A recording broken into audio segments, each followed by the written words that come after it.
Have you ever been to a mountaintop where it seems as though you can see forever? Have you been to the mountaintop and seen its grand beauty before you? Liz and I have been to a few mountaintops. When we lived in New England, the most popular winter sport was skiing, which we did on many occasions. One particular time at a resort that I can't recall at the moment, and I couldn't recall in the weeks before, we decided to take the highest lift, which took us to the very top of the mountain. The lift dropped us off on the topmost peak. The view was spectacular, 360 degrees, with all the landscape around us, below us. It was a vision of beauty no matter where you looked. It seemed like you were at the very gates of the heavenly kingdom. There's a song, "To You Alone," that starts, "Where I lift up your name, every mountain becomes an altar. Where I offer my praise, and every moment's a sanctuary." But it was winter, and the wind was blowing quite heavily. Heavenly kingdom or not, it was not a very long stay at the top. The only way down was 2 little ski tracks on the side of the mountain. So we bid goodbye to the Lord in all his glory, and down we went. After 6 days, Mark tells us, doesn't say when those 6 days were counted, but then again, Luke in chapter 9, verse 28 tells us that it was 8 days.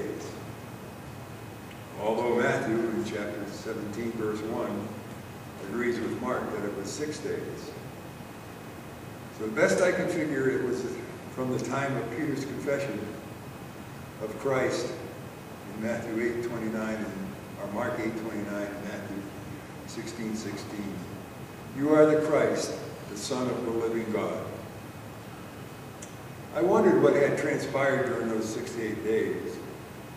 Jesus and his disciples were in the area of Caesarea Philippi, visiting various villages. So we can only speculate that Jesus continued telling his message through those various communities. Then up the mountain they went, probably singing along the way because they were happy people, until reaching the top. Mount Tamalpais, just north of San Francisco, is just north of San Francisco. We visited the top of that mountain. Again, it was a view of 360 degrees from the San Francisco Bay to the Pacific Ocean. All of God's creation seemed to lie before us. A vision that appeared before the human eye. Another mountain that we visited was Mount Diablo, east of San Francisco. One where the view was from San Francisco Bay to the Altamont Hills and up the Sacramento River to the east. There are not only mountaintop experiences that happen on actual mountains, but there are what are called mountaintop religious experiences. Those are the special times when you see with utmost clarity who God is. When there is no fog, no haze, no trees, no obstructions, and there for a moment in that mountaintop religious experience, you see with utter clarity a vision of who God really is. You know for sure that the vision is true. This is what Peter, James, and John experienced on that mountaintop so many years ago. On the mountaintop, Jesus was transfigured, transformed before them. Joining him was Moses and Elijah, both having had their own mountaintop experiences in the past. Moses with flashing lightning, thunderclouds swirling around the mountain. Moses talked with God and came down with the 10 Commandments. Elijah was sent by God to the mountaintop to a contest between Elijah and the prophets of Baal to determine whose God was the true God. God will also receive his glory revealed his glory when Baal did not come down and burn up their offerings. And God revealed his glory by burning up not only the offering, but the stone altar, the water, even the ground on which it stood. God was revealed to the disciples on that mountaintop to give them a special revelation of who Jesus really was. Before God spoke, Peter was all for building tents to honor the tree. But he didn't understand the message until God spoke. Then the disciples were terrified and fell to the ground face down. That's in Matthew 17, verse 6.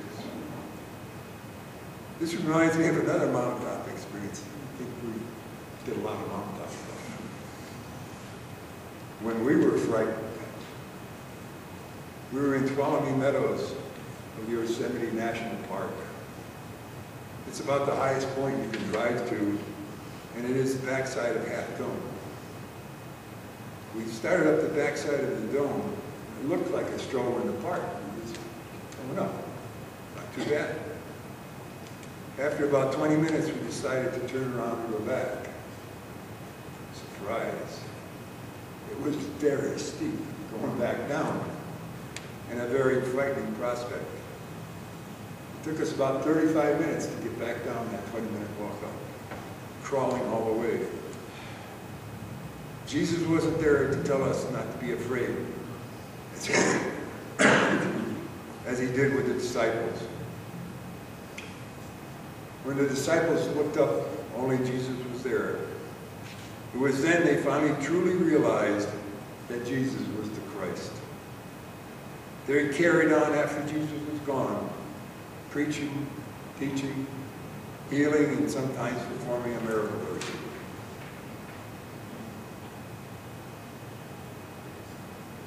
The following was written by George Carlin.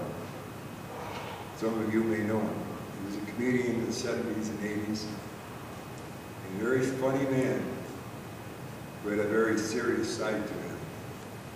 While it doesn't convey the message of the gospel today, it goes a long way to remind us of the way God would really wish us for us to be. This is from George Carlin. The paradox of our time in history is that we have taller buildings, but shorter tempers, wider freeways, but narrower viewpoints. We spend more, we have less. We buy more, we enjoy less. We have bigger houses and smaller families. More conveniences, but less time. We have more degrees, but less sense. More knowledge, but less judgment. More experts, yet more problems. More medicine, but less wellness. We drink too much. Some of us smoke too much, spend too recklessly, laugh too little, drive too fast, get too angry, stay up too late, get too tired, read too little, watch TV too much, and pray oh so seldom. We have multiplied our possessions, but reduced our values.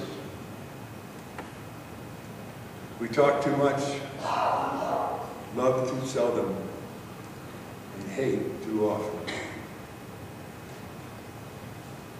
We've learned how to make a living, but not a life. We've added years to life, but not life to years. We've been all the way to the moon and back, but have trouble crossing the street to meet a new neighbor.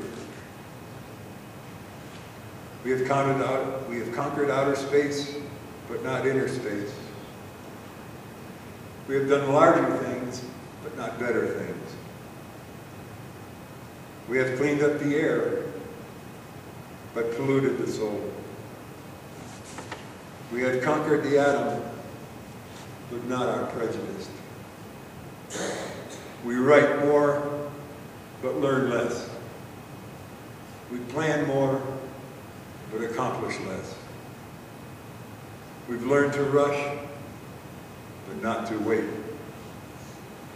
We build more computers to hold more information, to produce more copies than ever, but we communicate less and less.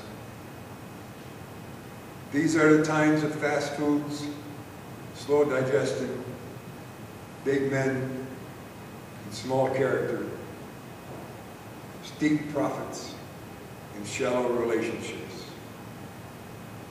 These are the days of two incomes, but divorce, fancier homes, houses, and broken homes. These are the days of quick trips, disposable diapers, throwaway morality, one-night stands, overweight bodies, and pills that do everything from cheer to quiet to kill. It is a time when there is much in the showroom window and nothing in the stockroom.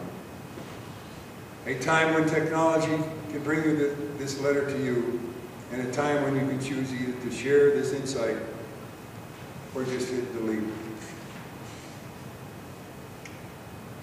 Remember, spend some time with your loved ones, because they're not going to be around forever. Remember, say a kind word to someone who looks up to you in awe, because that little person will soon grow up and leave your side.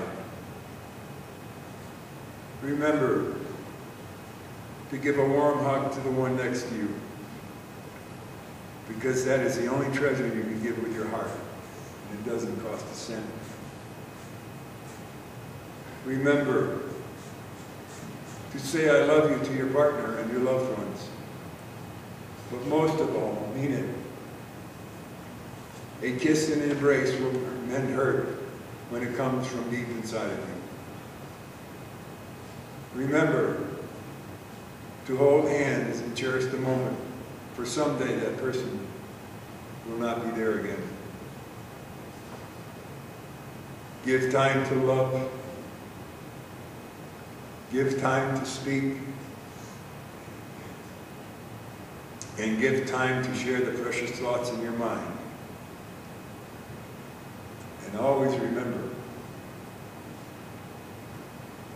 life is not measured by the number of breaths we take,